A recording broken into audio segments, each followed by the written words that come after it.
If you talk about cars, it won't be wrong to say that SUVs are the flavor of the season.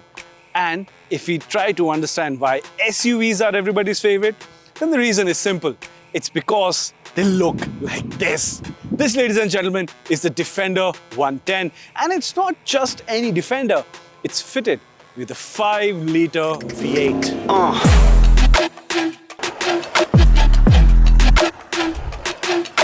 But before we begin, I have to ask you to consider subscribing to the Times Drive YouTube channel. Your like, your comment, your feedback really means a lot to us. It makes the day of our team. Having said that, if you have any thoughts on the Defender 5-liter V8, let us know in the comment section. If you have any questions, let us know. I'll be hanging around over there. With that, let's talk about the design of the car.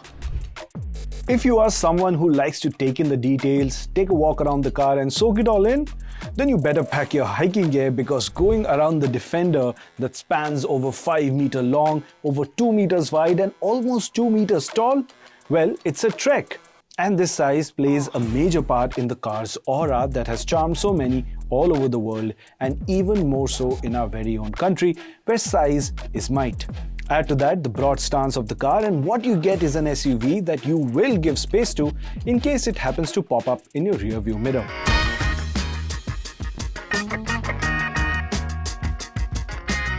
Now that you're done ogling over the road presence of the car, let's talk about interiors. And the first thing you will notice once you're seated over here, that it's very premium, very luxurious, and very unlike the brute nature that the car has in its exterior design. Because in here, it feels like a luxurious cabin. Everything is built and finished extremely well, and I particularly like the chunky dials on the center console, which can be used for various functions. Yes, I would rather have physical controls over user interfaces that are jammed in a single massive screen, as seen on most of the modern cars today. The little gear lever has a comical sense in itself, and while the screens, be it the digital instrument cluster or the center touchscreen system, may not be the fanciest, they sure are intuitive to use and have a very high quality display and touch feedback as well. A special mention has to be made for the Meridian sound system, which gives an immersive experience. And if we talk about the rear seat experience, I've set the seat as per my height. For reference, I'm 5'10", and you can see space is obviously not a problem. This is a massive car. You can get really comfortable if you drop down this drop-down armrest. You have your own temperature controlled zones at the back. You get 2 USB Type-C ports. You have this massive sunroof up on top. Large glass panels give a lot of light inside the cabin, makes it feel luxurious, spacious and airy. And overall, if you're someone who is thinking about being chauffeur-driven in a car like this, well, with the Defender, you won't have a problem. Even the boot space is massive, and you can adjust the height of the car to make it more accessible too, in case you're wondering. But now, let's get to the good part.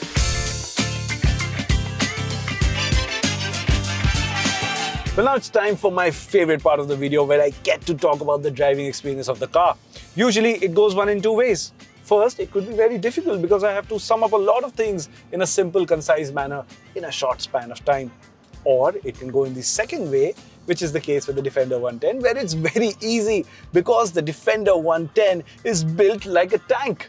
Say you're driving and there's a pothole or a speed breaker or a road undulation that you didn't account for. No stress. You will never be unsettled. Or if you're driving out in the city, the gearbox is compliant, there's no jumpy shifts, and while out on the road, it feels like you're on the 4th floor because you can see all the traffic up ahead. It's a really unique experience. So again, not a problem there. If you're out on the highway, triple-digit speeds happen in no time, and you sometimes have to keep that in mind. But if you want to maintain a particular pace, not a problem. If you want to take those quick overtakes, once again, you have a 5-liter supercharged V8 engine under the hood.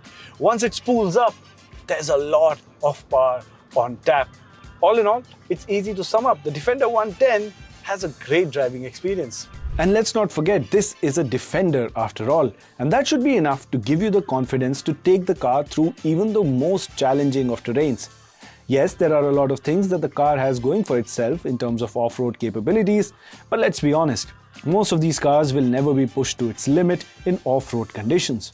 They'll mostly be used for your weekend getaways, city commutes, or that special trip to the local market.